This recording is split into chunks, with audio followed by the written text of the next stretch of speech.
I know people like Bob Barker contributed over $500,000, maybe it's $1 million at this point. Anita Hirsch has adopted Natalie for life, so she's paying for her upkeep every year until she dies, which could be in their 60s or later. So what do you need the public to do? Well, I think that knowing how long chimpanzees live, it's really important that people give to Chimp Haven, that they support. You know, they can go online and they can support a chimpanzee for as little as $120.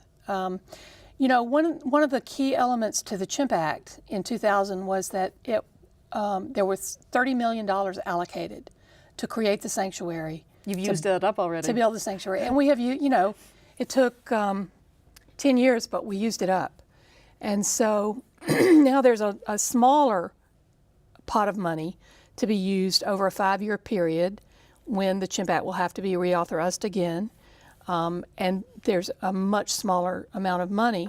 And so in the early days, when there was $30 million, the federal government paid 90% of all of the construction costs. We had to raise the 10%, but they paid 90%, and that was huge.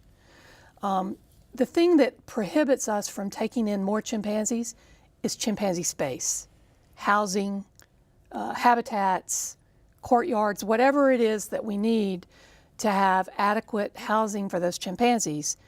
That's what prevents us from taking in any more chimpanzees than we are right now. And so it takes funding because the federal government is no longer paying for any of our construction costs. And so it's really, you know, important that the public know that it really depends on all of us to make sure that we have those habitats created for those chimpanzees that are waiting. And not to mention the 300 or so that are still owned by the federal government that can come to Chimp Haven, and they would be the first to come. There are hundreds more that are privately owned chimps, and if all research ends, there's no funding for those privately owned chimps. And when I say privately owned, I'm talking about those chimpanzees that are in the labs now and are owned by the universities or by the labs themselves.